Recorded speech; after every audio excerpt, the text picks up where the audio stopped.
Another great show today. Coming up in a few minutes, Greg Luciano from FIRE. Their mission is to defend and sustain the individual rights of Americans to free speech and free thought. He's an attorney, New York Times bestselling author, thefire.org. You can find out more, and that is on X and also the.org, thefire.org on X or thefire.org website. But first up, Lara Trump. Lara is, of course, co-chair of the Republican National Committee. She played a key role in 2016, 2020 elections. Her father-in-law is Donald Trump.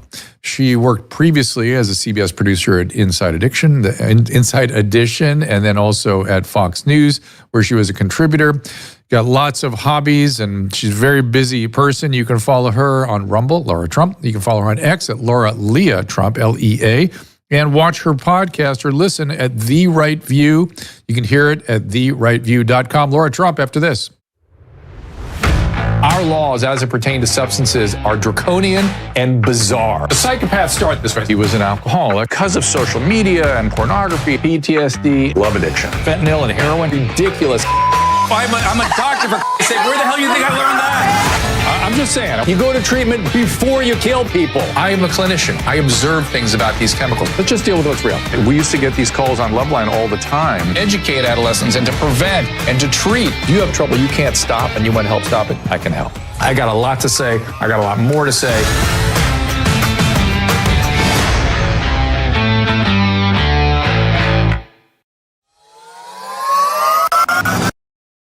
Joint and muscle pains are exhausting and frustrating, but I've got a over-the-counter medication I want to introduce you to that provides great relief using the power of, check it out, chili peppers. Capsidin is made with a proprietary formula that contains no non-steroidal anti-inflammatory agents, no opioids, no anesthetic or steroid, nothing, no chance for addiction, no side effects, no chance it's going to interact with other medication you might be taking. Capsidin contains capsaicin, which is the substance in chili peppers that burns your tongue. That gives you that burny feeling. And of course, I've recommended capsaicin creams to patients over the years, but other capsaicin creams burn your skin. That's what makes capsidin so unique. In clinical trials, capsidin has actually been demonstrated not to burn. I've been using capsidin to relieve my pain in my hands and my wrist from carpal tunnel syndrome and arthritis. The results have been amazing. I use it every day during my show, and I highly recommend it. Get the pain relief you need from various sources, even backache, sprains, bruises even. Order now at capsidin.com/Drew to get a 15% discount plus free shipping. That is CAPSADYN, capsidin.com/DREW. As I said, Lara, Lara, Leah, Lea Trump on X, and therighteView.com for the podcast. Please welcome Lara Trump. Hello. Thank you so much. Good to see you. Thank you so much for being here and for having had me on your podcast. It was a lot of fun. Appreciate it. Absolutely. Well, I'm very excited. Got a bunch of things to talk to you about. A bunch of things I want to talk about. One is right off the top. I don't know if you probably are aware, your father-in-law is on an interesting program tonight on Fox at 10 p.m. Did you hear about this? Yes, I'm aware. Yeah, it should be fun. I think I have been predicting this for a long time. I told Greg Gutfeld and I told Kat too. I said, you're going to be sitting across from Donald Trump one of these days because I know he's going to come in here and sit in that first chair on Greg's left. I just know it. It's just going to happen. There's no way that couldn't happen. And because he knows a good opportunity, not Greg, your father-in-law.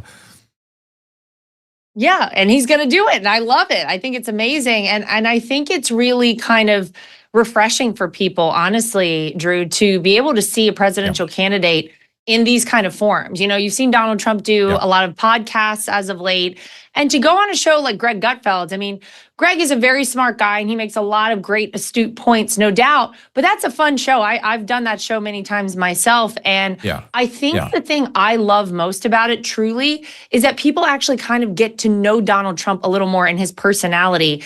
And I think that's important because this man is vilified to no end. I know I don't have to tell anyone out there. People have very strong views on Donald Trump, but as a member of his family, as his daughter-in-law, as the mother to his grandchildren, I can tell you the Donald Trump that I know is a Donald Trump I wish more people got to see. And so when he does shows like this, I love it because I think people get a glimpse into the man that I know. And he's a great human being and so fun and one of the funniest people I've ever met. So I hope that comes across tonight. I'm going to tune in myself. Yeah, I'm sure it will. It has to. 'Cause, I mean, that's what I like about that's why I do Gutfeld regularly. You are encouraged to not take yourself seriously, Yeah. to make attempts to make light and be funny about what's going on in the world, and to give Greg a little shit. So Yeah. I will Which see. is always we'll a nice see time. Right. We'll see if your father-in-law does that. That'll be very interesting. But back to the vilification and the adulation, the love.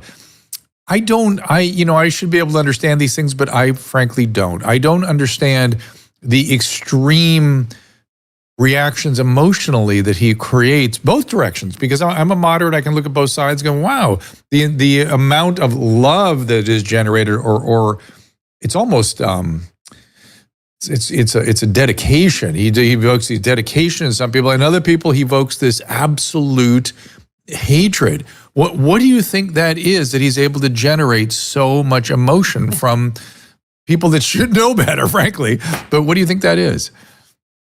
I think some of it is because he doesn't toe the line. You know where he stands. You've always known where Donald Trump stands since the day he came down the golden escalator. And quite frankly, Drew, probably before that, you referenced before you brought me on, I used to work for a show called Inside Edition.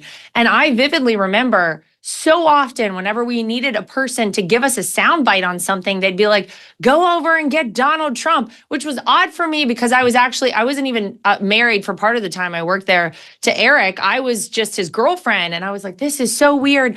But he was always a guy who kind of, talk about making light of things. He had a lot of interesting commentary, shall we say, on a lot of subjects. Yeah. And then when he took that political, I think it rubbed a lot of people the wrong way. And the people who tend to hate Donald Trump, and I don't like using that word, but I think that that's very real. I think a lot of people out there hate him. I think these are the people who really have this notion that our president should be a certain way, should act a certain way, should act presidential. And you've heard this talked about many times with Donald Trump, and he never was that person. From the jump, from the very first day he came down the escalator, he had a speech that Corey Lewandowski apparently over the weekend prior to his announcement had written for him. It was like a 20-minute speech. He tucked it in his pocket, and no one ever saw that speech again. He went shot straight from the hip, talked straight to the audience, and he's kind of continued to do that. And the adoration and the love for him, I really think that started because he really wasn't politically correct. And he really did call out a lot of issues in this country that I think many people for a long time saw and didn't feel like they had a voice to speak up and say anything about those issues. He kind of saw those, he talked about them, and then they felt like they had an advocate and a voice. And so they got behind him, beginning with that.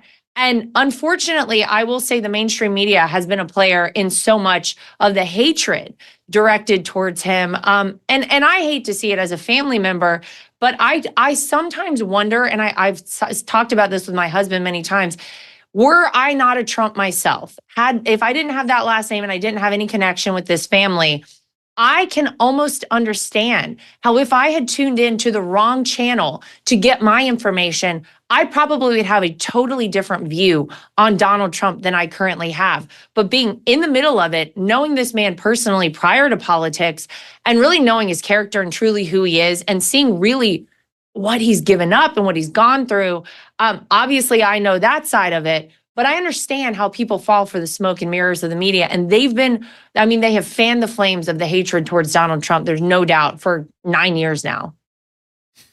You put a lot in there. I want to unpack some of that. There's a lot there. But I want to start with the hatred part, because I was thinking about this morning. I mean, the press seems unwilling to even examine their role in these assassination attempts. And let's be as even-handed as we can possibly be, and even say maybe it's your father-in-law's rhetoric that inflames stuff, and the press. Let's make them both responsible for the sake of the argument, right? Does he ever, let's just look at his side of it first, because you're closer to that. Does he ever say, I better tone things down so I survive this thing? Or does he just go, look, I'm just doing what I do, and crazy people are going to be crazy, and that's the way it goes? Or does he point at the press and go, look, they're going to go after me anyway and create all this hatred, and I might as well just be honest?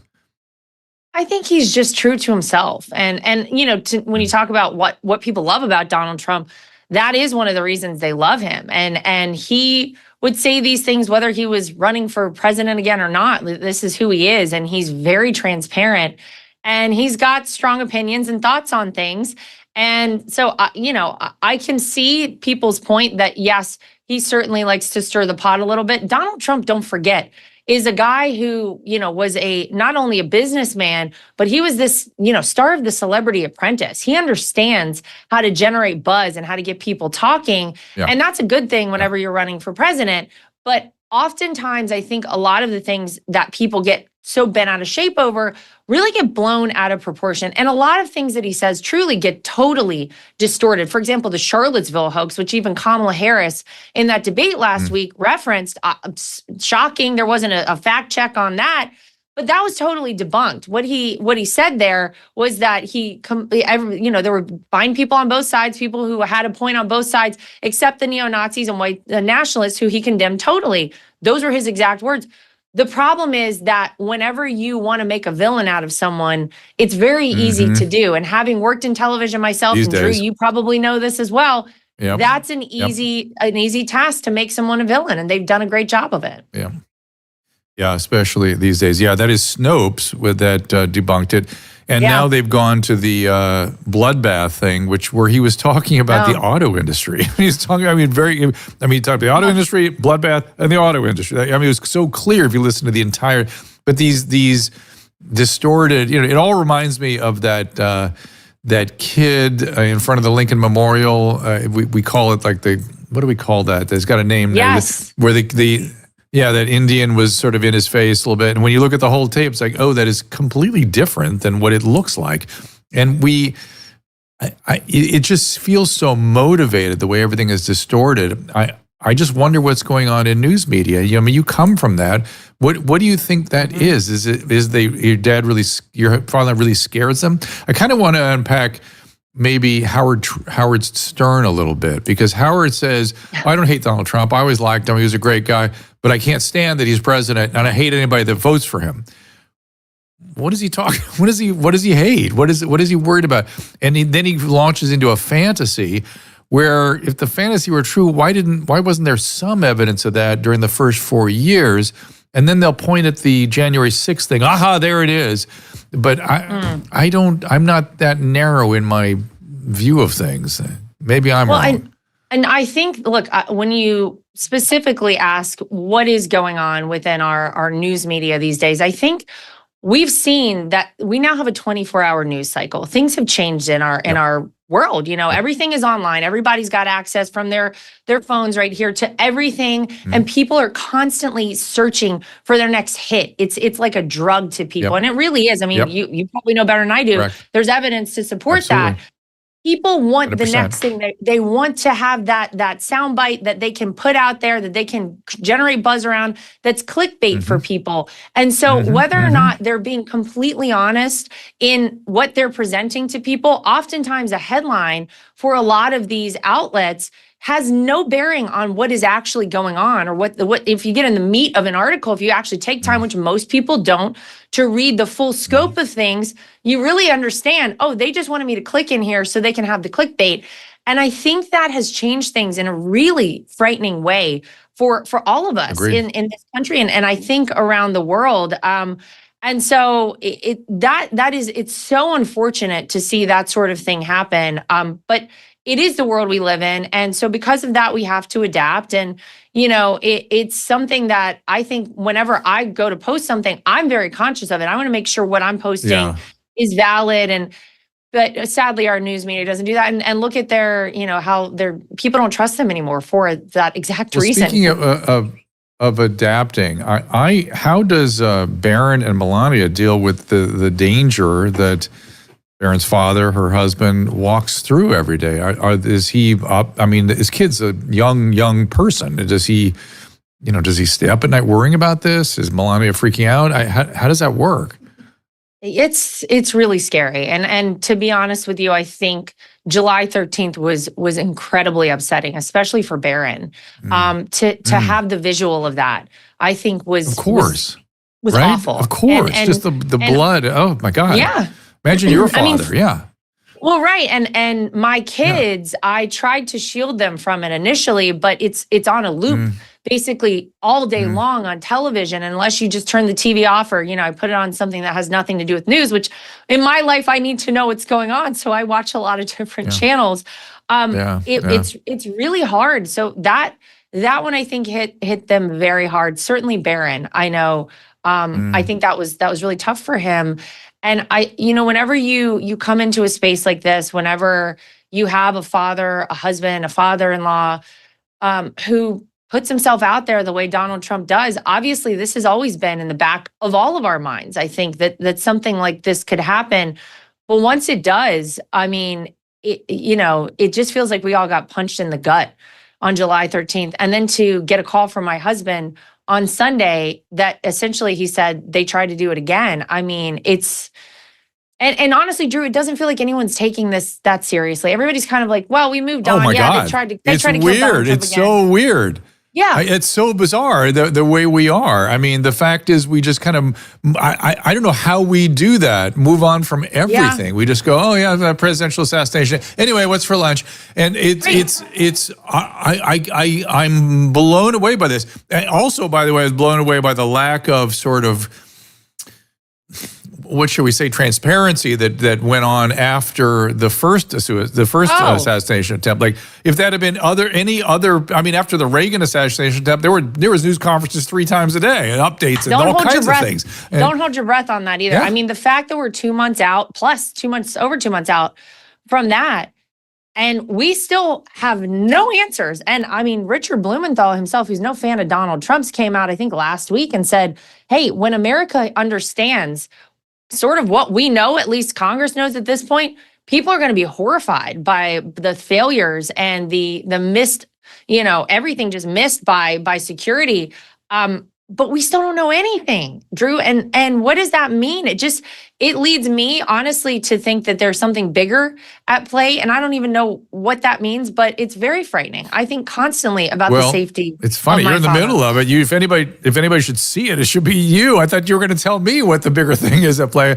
I listened to Mike Benz's post and he sort of makes sense of it through the eyes of international intelligence operations and things. And I don't know.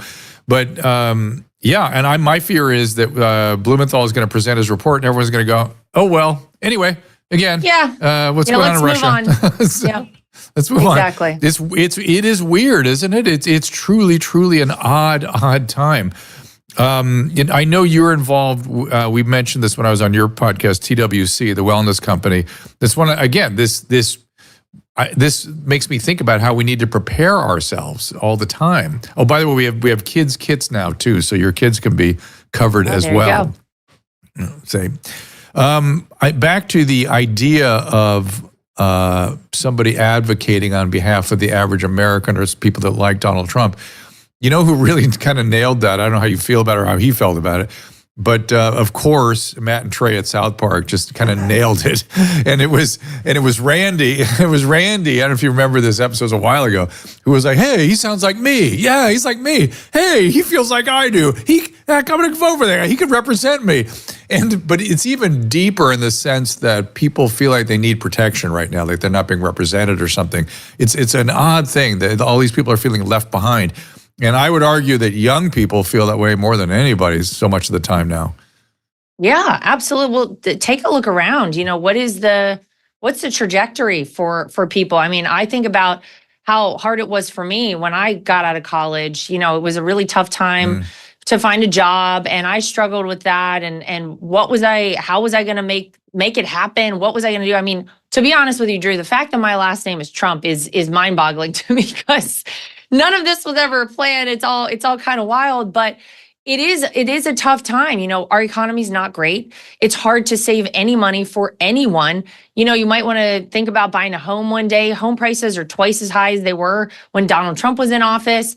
You look around at the fact that this southern border, which I got back yesterday from a trip to Yuma, Arizona. I went to the southern border overnight on Monday night and Tuesday morning and saw it with my own eyes. It's causing such issues across this country. It's unsustainable. It's hurting and taxing every system we have, whether it's, our hospitals, our school systems, obviously the money that we're dumping into people coming here illegally as tax-paying citizens, as Americans ourselves. It's all of it's unsustainable. You got wars breaking out.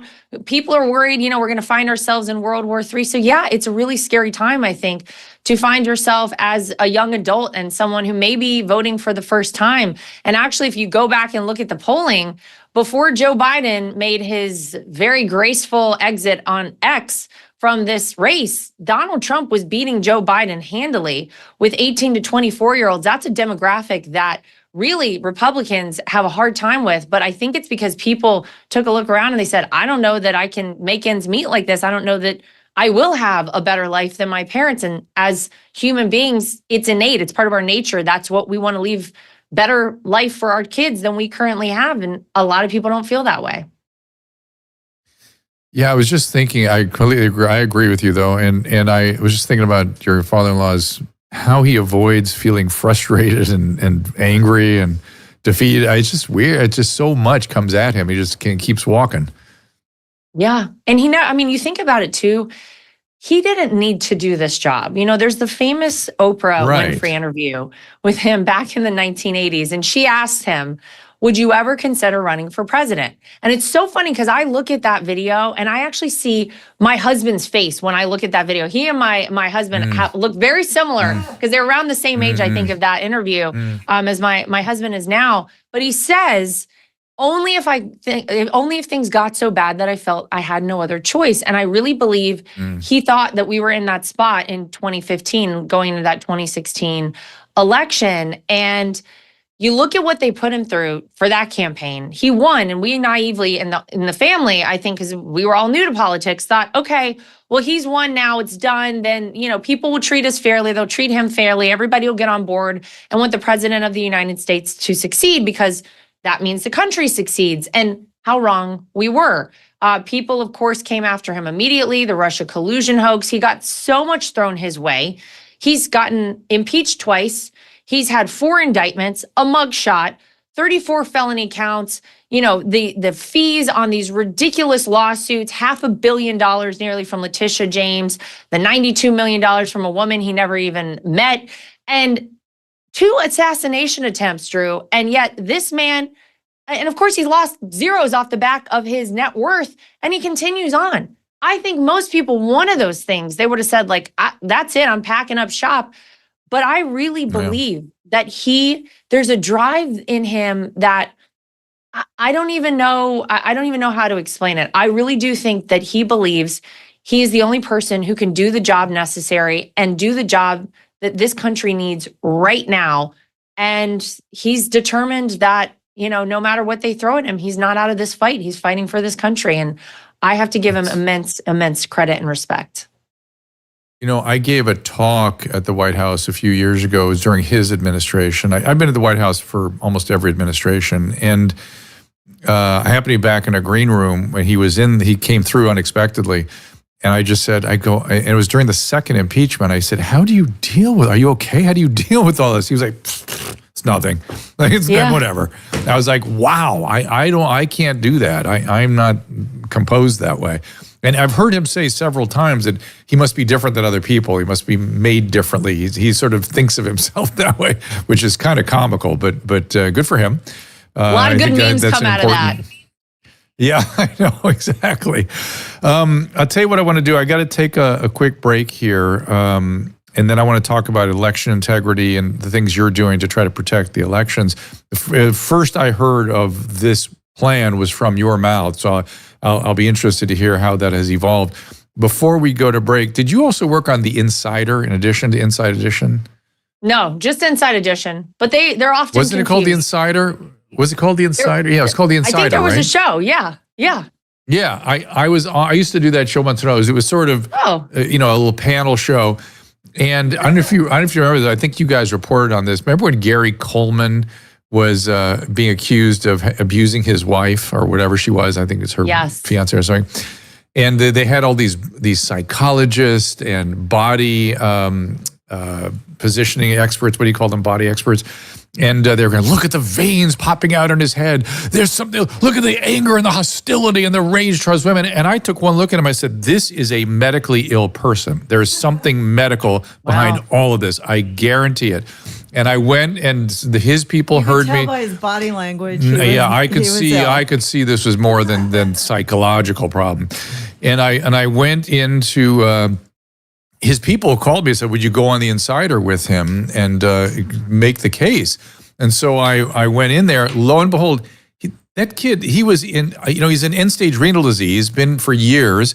He had missed his dialysis for like 3 weeks. He had severe vascular disease. Every inch of his body was scarred from vascular surgeries he'd had. He was, at the time, my understanding, I was told, I don't know, I didn't confirm this, but according to his people, he was living in a nursing home under hospice care at the time. That's why he was refusing dialysis.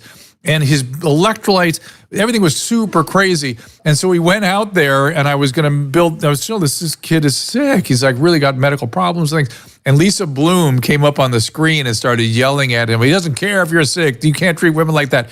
And he had a seizure. And I caught him falling off the chair and ran over to the side. And here's the comedy. And I did the resuscitation and got him through it and stuff. And he was okay afterwards. But I was 30 seconds into my resuscitation with him on the couch. Everybody's pagers went off. We hear there's been Gary Coleman had a seizure on the set of The Insider. TMZ wants comment. That TMZ was paging everybody that they'd already heard about it before the seizure had even stopped. Those pages that's crazy. Yeah. That's really, how it's it works, funny Drew. but macabre. That's how they do. They got to be the first. You got to keep going. You got to hit them. Yeah. Oh man, I was shocked. People were like, "Oh my God, TMZ wants comment on this seizure." Say something like, "Oh, I'm making out with Dr. Drew." Was that him? What? Didn't he? Because you were resuscitating him. No, that was Jackson on the football field. So that was another kid I resuscitated. The fact that that's just like just one story out of your life is amazing, by the way. Like it's all, you couldn't even, you could write a whole movie around that. That's incredible. I could write a bunch of, I guess I could. It's, but let's do that, Laura. When you're done with all this campaigning stuff, let's go write a film. November 6th, give me a call. All right. We got to take a quick break. We're going to spend a few more minutes with Laura. This must happen to you a lot because Laura Bush comes out of my mouth before I say Laura Trump 3 out of 4 times. I'm the only one to do that? Yeah, not that you remind me of Laura Bush, but it just, I'll take it, the political realm. I guess you're not talking to old enough people. I'm old enough to have thinking about Laura Bush as a political thing. Wow. But in any event, we will talk about election integrity before I let Laura go. I'll be right after this. Be right back. I'm excited to bring you a new product, a new supplement, Fatty. I take it. I make Susan take it. My whole family takes it. This comes out of, believe it or not, dolphin research. The Navy maintains a fleet of dolphins, and a brilliant veterinarian recognized that these dolphins sometimes developed a syndrome identical to our Alzheimer's disease. Those dolphins were deficient in a particular fatty acid. She replaced the fatty acid, and they didn't get the Alzheimer's. Humans have the same issue, and we are more deficient in this particular fatty acid than ever before. And a simple replacement of this fatty acid called C15 will help us prevent these syndromes. It's published in a recent journal called Metabolites. It's a new nutritional C15. Pentadecanoic acid, it's called. The deficiency that we are developing for C15 creates something called the cellular fragility syndrome. This is the first nutritional deficiency syndrome to be discovered in 75 years and may be affecting us in many ways, and as many as 1 in 3 of us. This is an important breakthrough. Take advantage of it. Go to fatty15.com/Dr. Drew to receive 15% off a 90-day starter kit subscription, or use code Dr. Drew at checkout for that 15% off, or just go to our website, drdrew.com, TWC.com/fatty15. Many of us have not gotten over COVID. I'm not talking about the virus itself, but the response. We were flabbergasted about what the government could do to us. There is no telling what they might pull next time, and it's looking more like there will be a next time. So we all have to be what I call rationally ready. That's where the wellness company comes in. TWC is about access to physicians via telehealth, access to potentially life-saving medication. Years ago, having access to medication and telehealth might have seemed crazy, but now it seems crazy not to. Now, with claims that gain-of-function research have been done on the bird flu, I urge everyone to take control of their healthcare with the help of the wellness company. Go to DrDrew.com/TWC for 10% off all their products, including the 4 medical kits, each of which has a different purpose. And we've added Tamiflu to one of them in case the bird flu does become a problem for humans. Be rationally ready. DrDrew.com/TWC for 10% off. That's brilliant. And thank you, Drew. Where's Dr. Drew? Where is he? Dr. Drew. Dr. Drew. That was that time at the White House when he unexpectedly turned up. Stayed for you. No. Waited for you. No. Laura Trump, you can find her on X at Laura Leah, Lea Trump. The podcast is The Right View, therightView.com, RIGHT. And we've been talking about assassination attempts and hatred and love and all the incredible extreme emotions that her father-in-law evokes in people. And in a few minutes, we're going to talk to Greg Lukianoff from FIRE. I'll tell you about that in a little while. But right now, I want to sort of wrap up with Laura talking about election integrity. And I felt almost like some of this was your plan, was it? Because you certainly spoke with great certitude about carrying this out. Tell us about it. Yeah, well, I'll be honest. About a year ago, had you told me that I would be co-chair of the RNC, I would have said, that's crazy. Probably not. But when I got the call from my father-in-law early winter last year to consider this position, I said, look, if I'm going to do this and become co-chair of the Republican National Committee with 8 months until the most critical election, we got to do some things differently. And so Michael Whatley is the chairman. And the two of us, after we were elected to these positions, really got together and sort of said, what is it we need to do to be successful? And we came up with 2 things: get out the vote and protect the ballot. Because look, I don't care who you are out there. You are probably of the many Americans or know someone who believes that there wasn't something that was totally right about the 2020 election. And the truth is, even if we have a small percentage of the American electorate believing that they can't trust our electoral process, that's problematic. It's really foundational to who we are as a country. And so we said, we want to make sure that every voter out there, regardless if you're voting Republican, Democrat, or third-party candidate, feels like when you go vote this election and elections going forward, your vote matters and your vote counts. And so we put together the most aggressive and comprehensive election integrity operation in the history of American politics. We, by the way, have invited our friends across the aisle at the DNC to join us in this pursuit. I have yet to hear back from them. We'll let you know if we get a call. But we really believe it's fundamental for us here in America. And so we put together this program, and what it means is that we have recruited volunteers across the country. We pledged 100,000. Right now, as of last count, we have 175,000 people to be trained as poll watchers, poll workers, work in the tabulation centers where the mail ballots come in, and be legal experts on the ground so that every time a vote is cast and every time a vote is counted, there are people in the room and eyes on everything going on. And that way, the idea is we don't get to election day and have to wait several days to get an end of the election. We don't have people saying, we don't know if we can trust it. If there's a problem, we identify it and we address it right then and there in that moment. And we also have made sure that, states are doing things like cleaning their voter rolls, making sure that only legal citizens are voting in this election. And oftentimes, if states are not able to say, oh, we're going to happily do that, then we have to file a lawsuit. And as of last count, we filed 107 lawsuits this election cycle. But we really believe that every person in this country deserves, at the very least, to know that when you go vote in America, your vote is counted. And that has been our charge since day one at the RNC. 107 lawsuits. Tell me more about that. How do you fund that? And there are only 50 states, or plus Puerto Rico and Guam and things. But where are all those 107 directed? Is that the county level, or how's that work? Well, some of them, some states we've had to file several lawsuits. Michigan is a great example of that. There's a woman named Jocelyn Benson, who's the Secretary of State there. And when we asked her to clean the 92,000 inactive voters off of their voter rolls, she was not apt to do it. So we filed a lawsuit and had to force her to do that. We had a situation in Wayne County, that's Detroit, where you're supposed to have an equal amount of Republicans and Democrats working in polling locations. You have to have a parity. Well, we put forward nearly 800 Republicans as poll workers, and they only took 50 of those people. Meanwhile, they took around 2,300 Democrats to be poll workers.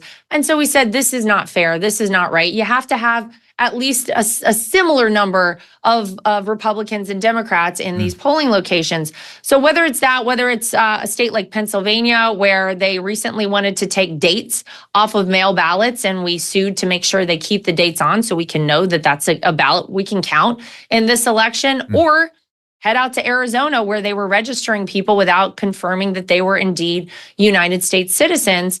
We actually had to take that to the Supreme Court. The Supreme Court agreed with us and told the state of Arizona, yes, you have to make sure that you have a documentation of citizenship before you register people to vote. And when we have these wins, it's actually great because they set precedent and they can be applied to every state in the country. But we do go state by state, and sometimes, Drew, we do go county by county, and we have to get the rules of the road set up right so that as we're heading into this election season, which some states have sent out mail ballots already, early voting is going to start very soon in a lot of states. We want things set up properly, and we want a free, fair, and transparent election. And that's been the goal that we've had from the very beginning. How do you organize and execute the management of 175,000 people across this gigantic country and across a couple of oceans? Yeah. Well, it's funny because I think what we realized whenever we got into the RNC is the RNC tried to probably do too many things. And when you try to do too many things, I can tell you right now in my life, I'm trying to be a wife, a mom, co-chair of the RNC, walk my dogs, all the things. You get spread a little thin. And so we said, you know what? We're going to take all of our resources and we're going to put all the resources on the get out the vote effort and the protect the ballot effort. So the RNC is a huge apparatus, and we have made sure that we have great people specifically in these battleground states, but in other states as well, on the ground, who we've trained directly from our headquarters in DC at the RNC. And we have a great team that trains people on a daily basis. Sometimes I have been across the country at a lot of these election integrity trainings alongside our chairman, Michael Whatley, from North Carolina, Georgia, Pennsylvania, Michigan, Minnesota, Wisconsin, Arizona, Nevada, Florida. We've been everywhere. And we have, sometimes 100 people in a room who show up for one specific training. And so we're telling them what you need to do, what you need to look for, and how to flag a problem if and when you see that problem. And so because we have sort of pared down everything we're doing, we're focused heavily on this. And so far, it's been very successful. In some of the primaries we've had, we've been able to rectify issues immediately. And we plan to see that, as we go throughout the course of this election cycle. That is so very interesting. Now, the last sort of question I would have on election integrity, I saw some concerns. You mentioned that the mail-in ballots are going to start pretty soon, that somehow the post office itself, there was concerns about that. What is that, and what are you guys going to do about it? Well, I didn't actually talk to my father-in-law. I know he raised the question about this and had concerns about it. I think, you look back at 2020, and that was certainly a unique election. There's no doubt about it. And it was heavy on the mail-in vote due to COVID-19. People didn't feel comfortable going out to vote in person. So they oftentimes stayed home. We had the mail situation in states that had never dealt with mail ballots before in those sorts of numbers and quantities. And so I think things have gotten back. We know within the numbers that we currently have, the people who've requested mail ballots throughout the states that we can identify right now the numbers have trended back towards the 2016 election numbers and not the 2020 numbers. So it shouldn't be as heavy a lift for the post office to get those ballots, sent, received, processed, and to the actual tabulation centers like we saw in 2020. We certainly hope so. And we're going to make sure that whenever those ballots are delivered to the tabulation centers, we have people there to make sure that everything is done above board and properly. They're going to have eyes on everything happening as soon as they receive those. California has a pretty good tracking system if you use it. They'll call you, they'll notify you, they'll text you, they'll tell you where your ballot's going, where it's been, where it's in. I appreciated that. Of course, if you warning everybody, if you mail in ballot, you will be picked up for jury duty.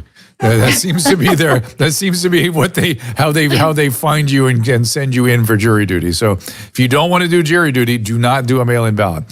But I have one more question for you. This is a different topic, and you may not be able to answer it, but I'm curious. We run a little tape rolling into these shows every day, and this one, if you weren't watching, if you're listening to this on a stream or something or on a podcast, you may not have seen it. But it was Dr. Paul Alexander, who was the guy that taught me that the 6-foot distancing had been made up. He was there when it was made up, and I was shocked to hear that how arbitrary and ridiculous it was when they made it up and how they made it up. But again, the point being, he was a good source of information. And in this particular tape we rolled in today, he was talking about how bureaucrats from the State Department told him with great boasting energy that the elected officials don't run the government. It's them, the bureaucrats. They really run things here. And these elected officials just kind of come through for 4 years, and they're not to be trusted or listened to.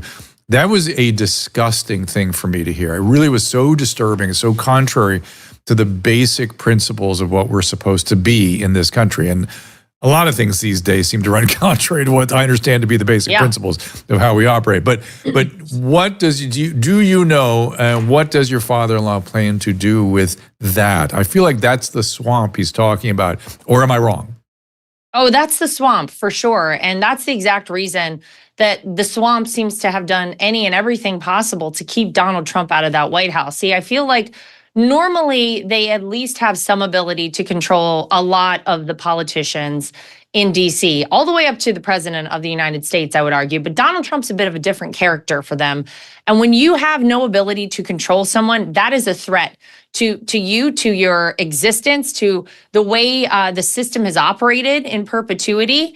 And I believe that it is one of the reasons that they have fought so hard and so aggressively against Donald Trump. Now, here's what I'll say. Donald Trump went in that White House very green. He really, if you actually go back and look at our transition team, we didn't prepare for Donald Trump to win an election in the way that most campaigns do, because we really didn't know, nor did we have the staffing to do that sort of thing in 2016. And so we kind of had to plug a lot of people in who were sent our way. And I think having done it the first time, I can tell you, he learned a lot. He learned who his friends were. He learned who weren't his friends, and he learned exactly what he needs to do in Washington, D.C. to accomplish the things that are necessary for the American people. So fool me once, shame on you. Fool me twice, shame on me. He will not be fooled a second time when he's back in that White House. But that's the scary part, Drew. I think to all of these swampy people, because they know exactly what that means for them. You got, Elon Musk, who wants to do an audit of the federal government and get rid of the fat, cut the wasteful spending, get rid of so many people who've been there for far too long, who are just, basically sucking off the teat of the American taxpayer. That's frightening to them too. So I love to see it. I think a lot of Americans love it. But yes, I believe that's the swamp. And I think when Donald Trump gets a second crack at it in there, the jig is up for a lot of these people. Hate to tell them. And to the point about the efficiency and Elon Musk, front page of the Wall Street Journal today was a commentary about the budget deficits. That you now know that it's becoming a problem. The markets are noticing. The Wall Street Journal is lead articles about it. Neither candidate are talking about it. Is he going to begin talking about the budget deficits? I imagine so. He likes to read the headlines himself. And, when it's something that starts to concern the American people and people start raising questions and issues about, Donald Trump's happy to talk about it. I would say, look across the aisle at his opponent. I doubt you're going to hear much of anything about that over there, but we don't hear a lot of anything anyway from that side. So not going to be a surprise. Laura, I appreciate you being here. Thank you for having me on your show. Appreciate you being here on our show. The Right View. You see the insignia behind her right shoulder there. You can follow her, as I said, on X, Lara, Lara, Leah, Lea Trump. There it is, The Right View. Am I missing anything else you want to promote? The Rumble? Do you have a Rumble channel with this? Is Lara Trump on Rumble? Lara Trump. You can type in The Right View. And I would say, listen, don't sit this election out. To anybody out there listening, it is your civic duty. And I believe we have the greatest country on earth, and we want to keep it great. Make sure you get out and vote. You can go to swampthevoteusa.com to check your voter registration if you're not sure whether you're registered, and find out where to vote in your area. And maybe even get another person to go vote, whatever that person's proclivity is. Let's get us all out there and get represented. California, we feel like our votes don't matter because it's always 60-40 a certain way. But they matter, and we have a lot of House races in California that we got to win. So make sure you're paying attention and voting in your area. All right. Thank you so much, Laura. Appreciate it. Talk to you soon. Also, thank you. Susan. Tune in to Gutfeld tonight. Oh, yes. 10 o'clock. Yeah. 10 o'clock, Gutfeld. Just shut up. Yeah. Well, this should be very, very interesting. See Laura Trump's Donald Trump. This will be Laura's version of Donald. Donald's gonna be on check him tonight. out. Let me know. And let me know also when you're going to be on Gutfeld next. I'll try to time my appearance. So maybe we'll Perfect. team up. I would love it. Talk to you soon. Thank you so You much. Bet. Take care. You bet. Bye-bye. All right, so that's Lara Trump, everybody. Are next, you a little jealous you didn't get to be on tonight's show? Yeah, that would have been. I actually asked you to do it once when he was supposed to come, and he couldn't come. Oh, did they? Yeah, they did. Oh, I Remember, didn't we were know going to that. fly you out there for it. Yeah, that's right. I thought You were going to talk get, about Trump derangement syndrome. They're going to do a little skit about it. Remember? Really? That's right. Yeah, They were with going to him. do that. Yes, and oh God, that would have been so funny. That would have been so good. But too bad they did not. But Don't you remember his? Yeah. Don't you remember his SNL? Like, that was funny and unexpected, and yet it's like disappeared. But it was one of my favorite episodes of SNL. There it is. He went and danced. It was a pre-tape. great one. So Joan said he was very relaxed and it was really funny. So Well, it should be really good. there will not be the last time, is my prediction. So maybe next time I can do a Trump derangement thing. Okay, so I'm very excited about our next guest as well. It's Greg Lukianoff. You can see him. You can follow him on X at G Lukianoff, Lukianoff. The Fire.org on X and the Fire.org on YouTube. Fire.org is the website. The book is The Coddling of the American Mind, How Good Intentions and Bad Ideas Are, what's that word? Setting up a generation for failure, which indeed now is in full blossom. Fire's mission is to defend and sustain the individual rights of Americans to free speech and free thought. They have, in particular, they're looking at college campuses and their record of free speech defense. Please welcome Greg Lukianoff. Greg, welcome. Thanks for having me back. It's such a pleasure. I want you to know that when I heard you on Lex Friedman's show, I was my breath was taken away. I felt like I had to talk to you. It kind of focused some of my energy. And since we've last talked, I really feel like my main mission in life is to defend free speech. I feel like that is the one thing I can point at and say, we must do this. We have an absolute ethical and historical and American obligation to defend the First Amendment. And I've done so by bringing people in here that are unpopular or that are, people accuse me of, how dare you platform? How dare you platform that person? Where did the word platform come from, Greg? What does that even mean? I'm having a conversation with RFK Jr. I platformed RFK Jr. I'm sorry, but and I hope this is okay for me to say this, but my favorite, I fell in love with Elon Musk after reading his biography, and then his one phrase that showed up again as he left San Francisco: go fuck yourself. Go fuck yourself. Am I clear? Go fuck yourself. So there you go. So I wanted you to know that you inspired me, and whatever I can do to help defend free speech, I'm all in. Well, we couldn't appreciate the help more. And times are, business is booming in the free speech biz, and that's a terrible sign for the rest of the country. It's been forces are coming from all directions. And when you look abroad, some of the laws that, Ireland and England and France and Canada, for that matter, are passing, they're just utterly terrifying. And meanwhile, I've been working on college campuses, with a special focus coming up on 24 years. And even though fire extends beyond campus now, all of the bad trends for free speech have been bleeding out into the rest of the country, and it's going to get worse because all of these bad habits in which if I don't like you, so basically my speech is speech, but your speech is violence. So I can respond with violence to your speech is an idea that was so stupid and wrong that it could only come from a place like campus. So what do we do? You're doing the opposite of inspiring me. Now you're deflating my enthusiasm to defend free speech. So what do we do? I want you to talk more about what you're doing on college campuses and things too, so they understand what FIRE has done and what FIRE is doing. But you've now pushed a button in me, and I need answered right away. What do we do? Well, that's why we do the Campus Free Speech Ranking. It's the largest survey of student opinion ever done. It's like nearly 60,000 students participated, plus the 4 biggest databases of professor cancellations, student cancellations, deplatforming, including like shout downs when you show up and won't let someone talk, and speech codes that universities have. And what we really need people to do is to, 1, stop giving massive amounts of money to the ones that do badly on this list and send your kids to some of the ones who do well. And guess who finished dead last on the Campus Free Speech Ranking this year? For the second year in a row, it was Harvard. This year, last year was followed by Penn. This year it was followed by Columbia, by NYU, by Barnard College, and by Penn, which was second to last year.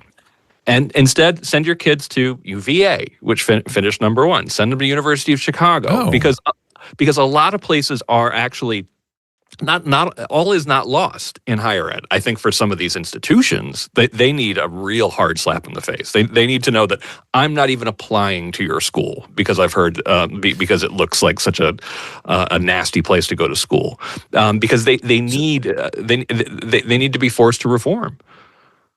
Yeah, and so market forces are always what creates the adjustment, but the market forces are adulterated by federal funding and all kinds of other insulating and gigantic endowments and things.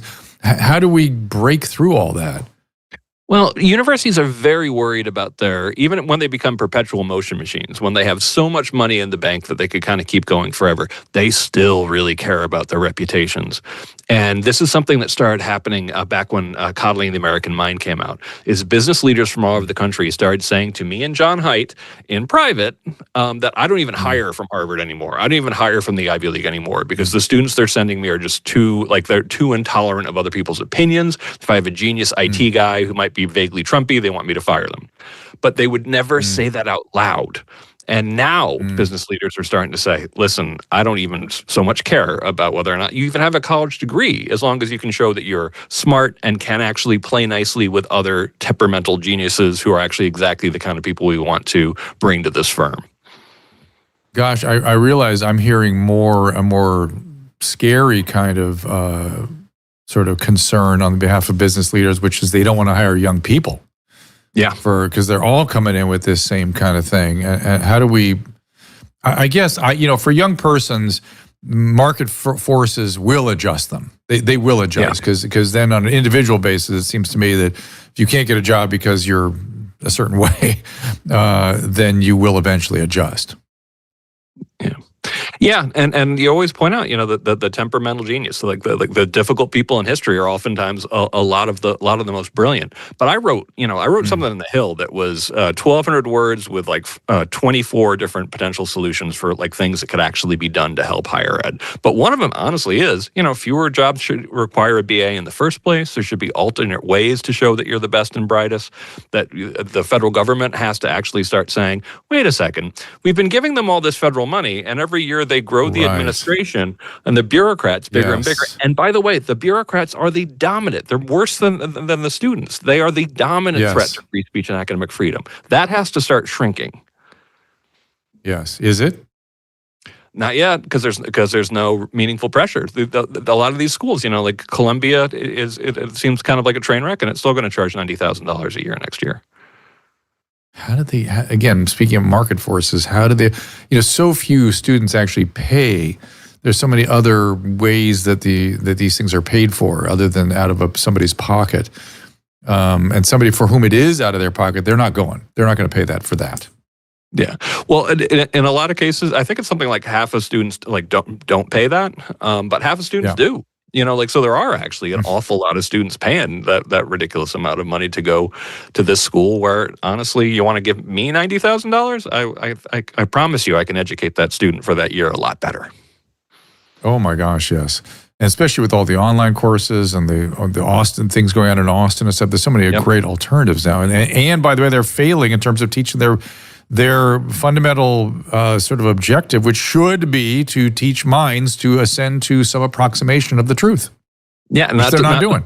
Not to freak out if you mildly disagree with your professor. Like when we looked at these things called bias-related incident programs, there are, and we thought everyone knew about these until my co-author Ricky Schlott went on Bill Maher and mentioned these, that she has the BRT line on the back of her NYU ID, and he's like, you didn't know that these are literal hotlines that you can call anonymously often to report on your fellow students and professors. And they've been around for a long time now. And it's kind of like, oh, great, police state stuff. And now, by the way, Dr. Drew, those are actually bleeding into the rest of society as well. There are entire state systems that they're trying to set up right now where you can report your... I agree. Listen, that happened during COVID, right? I mean, Michigan had Mr. Waltz's report line. And here's what I don't get. You help me or you tell me if I'm wrong. That if you were somebody that was imposing your will on, let's use COVID as our model. If you were somebody, and I said this yesterday, I'm going to say it again today, and you're the person that I want to help me with this.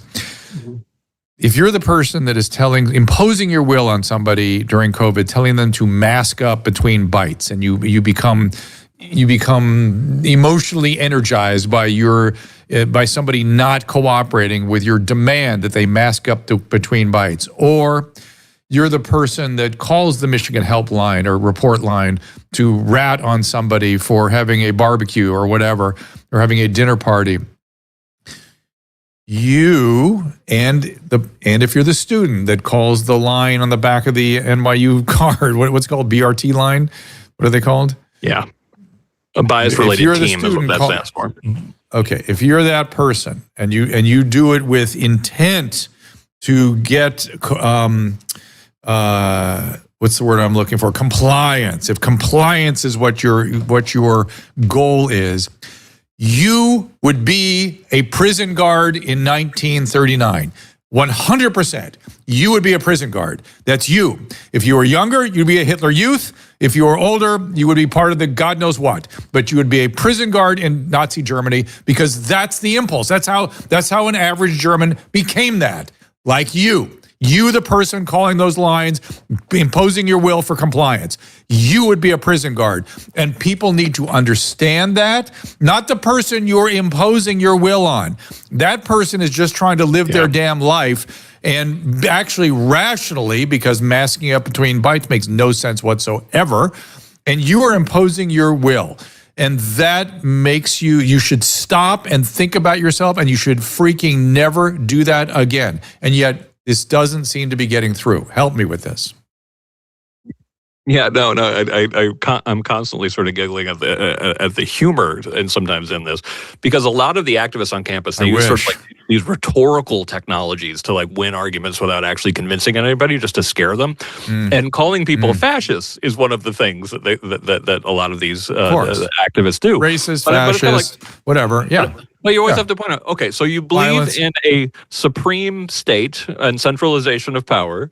You believe, you don't believe in freedom of speech. You believe in the efficacy of violence in the face of people you disagree with. You have really specific ideas about race and guilt and about how you're owed and wronged. And I'm kind of like, and the other people are called, again, fascists?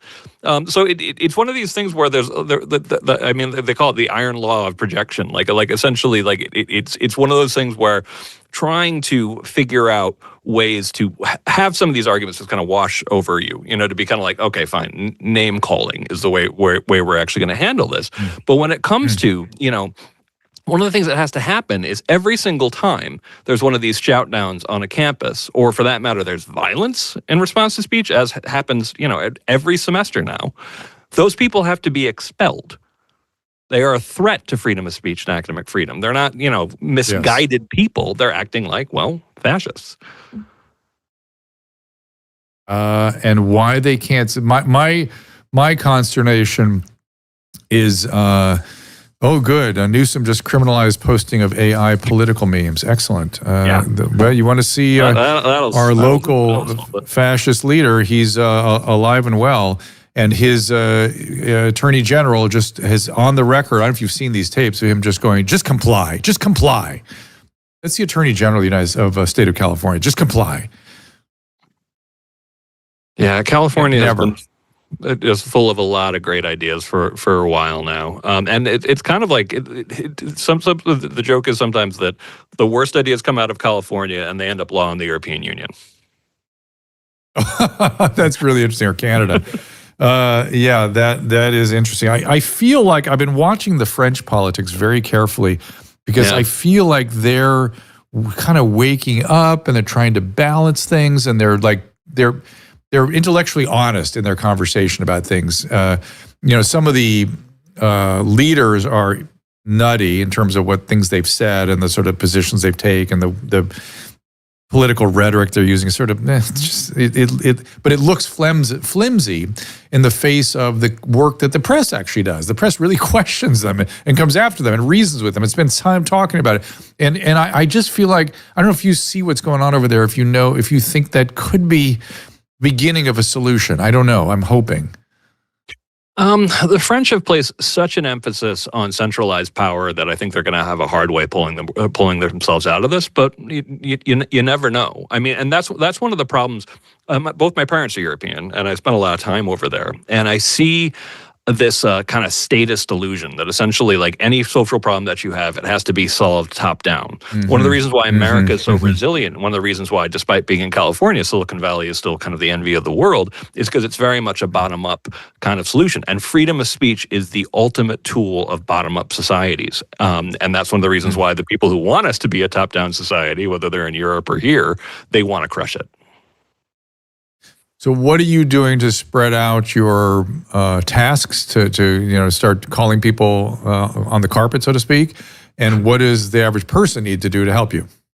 Well, FIRE, we're now about 120 people, but we need to be a lot bigger. We tripled our litigation arm, and we're going to have to triple it probably again, given how much demand there is for our help. We have to survey a lot more schools. We have to reach a lot more people. We have to start getting alumni to stop mindless giving their schools. We have to get some more wins in court, but we also need people to step up and be willing to be plaintiffs in some of these suits. We need some social media companies, by the way, to actually be willing to sue the next time the government tries to jawbone them into doing the government's will, to censor speech that the government itself cannot censor. The government's like, fine, we'll just go to social media companies and demand that they do it and push them into it. Yeah. So we need people to stand up, be willing to sue. We definitely need people to support our work because, we're about a $30 million organization, whereas, they're like I think the ACLU is something like a $400 million a year organization. And and the battle we're fighting is just getting bigger and bigger by the day. Oh, so the ACLU, of course, being interested in civil liberties, is fighting on behalf of free speech, like they always have? I always try to not bet. I get a lot of people saying, like to point out how consistent we are on free speech. Good. That's good. Good answer. Thanks. All right. So get behind you guys. Be willing to be a plaintiff. Are the courts how this is going to get sorted out? Is it the markets and the courts that are really going to do the work? Here's the bigger problem, and one of the reasons why FIRE is more of a culture-changing organization than just a litigation group, is the law is actually really quite strong. Thankfully, thanks to the work a lot of my heroes, like including people like Nadine Strawson, who actually work at FIRE now. The law is pretty good at the moment in the United States. What it is this cultural phenomena that's been brewing on campuses since the mid-1960s, since Herbert Marcuse wrote Oppressive Tolerance. And it's been very much kind of part of the plan, more or less. Like when you talk to some of these scholars in even the 90s, they kind of wanted to turn liberalism against freedom of speech, and it's been working. So a lot of us, one of the things that Ricky and I say in Canceling the American Mind is that we had some of this architecture already in place when I was a kid, when you were a kid, and they were in our sayings. Things like, to each their own, everyone's entitled to their opinion, walk a mile in a man's shoes. All of these things that were good for small d democratic habits that were basically telling you, you don't know everything. So sometimes listen to people and give them the same rights that you would want to have.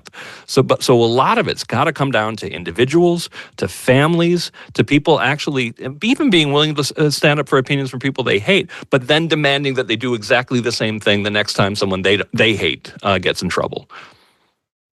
Yeah, I completely agree with that. And I certainly feel very strongly that we should be standing up for people who are saying things we don't like. Absolutely. Yep. Or we don't agree with or challenge, whatever. It's just that you've got to let that happen. I don't know. Yeah, I blame Rousseau. Rousseau's whole thing was intolerance in the name of tolerance. It really did start with him. And what people don't understand is the Jacobins are the ones that really invented totalitarianism. They really did. And they ripped it off from Louis XIV.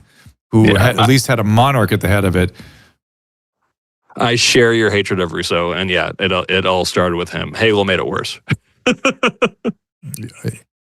Hegel, he was used to make things worse. That's for sure. He was so obscure you couldn't interpret him. So people used him however they needed. So I like one of his statements about history. It's like you're supposed to understand this statement. The owl of Minerva only spreads its wings with the setting of dusk. Yes. Oh, okay. Got it, Mr. Hegel. Well, I love that Schopenhauer would actually teach his class at the same time and basically be like, this guy's just saying fancy stuff to make himself sound smart. Yes, but Schopenhauer had a big grudge because his classes were smaller. So absolutely, so there you go. Yeah, that's absolutely true. All right, so listen, whatever we can do, thank you so much. Let us keep spreading the good word, whatever it might be, wherever it might be, and I appreciate you coming on once in a while and talking about this. This has become my crucible. This has become my focus, and it's just creating environments for people to talk. It's how horrible is that? I know. Give me a break. Well, thank you, Dr. Drew, and keep fighting, and we will help however we can. Thank you. All right, you got it. Thank you very much, Greg. FIRE again. I'll give you the specifics on Greg. Let me find it here. 1 second. Yeah, fire.org. You know me. Yeah, I love my domain names. And G. Lukianoff on X. Why am I not finding the thing from today? Did I erase it by accident? All your specifics, Caleb. I can't find it. But in any event, Greg, there it is. Greg is somebody I admire greatly, and FIRE is something we need to all get behind if we possibly can. Again, the Greg stuff is TheFire.org on YouTube, TheFire.org on X, G. Lukianoff on X, FIRE.org, and The Coddling and the Canceling of the American Mind. The Canceling of the American Mind was the latest book. I read that too. I forgot to give him kudos for that. It was the other thing that got me. I heard him on Lex Friedman's show, and then I read the book, and then I talked to him, and it really focused my energies on free speech. It was an instrumental piece of that. So we should all fall in line with him. Let's get the list of upcoming guests on the screen here because Matt Walsh is in here tomorrow. Amazing. That's crazy. His new movie is, I guess, number 3 in the country. Are You a Racist? It's I've even seen people who don't like Matt Walsh were entertained by the film and thought it was honest and worth seeing. What's up, Susan? You're leaning in. Your show coming out tomorrow at 3 o'clock. I'll be at noon. I see Drea DiMatteo's coming back. Talk to some dead people tomorrow. Drea DiMatteo's coming back. Brian O'Shea coming back to freak us out a little bit. Oh, and Penelope Ann Miller talking. Go ahead. Tomorrow we happen to have Steven on the show as well. I'm not quite sure who he is, but he's just going to be popping in, and we'll figure out what his name is and what his thing is. Yeah, Steven. Yeah. on tomorrow's show. Ghost? Did you have? Am I supposed to understand what the? Have you? Oh, Which you haven't show? seen. You haven't seen the show. Okay, you don't get the joke then. It's no, Matt Walsh. I don't. Is This that Matt Walsh's show? It's Okay. It's Matt Walsh in his disguise that he used for the show to get everybody on camera. So he disguised himself. okay. Talk about my by show. Somebody slightly was gonna changing come his in hair. and- Okay, yeah.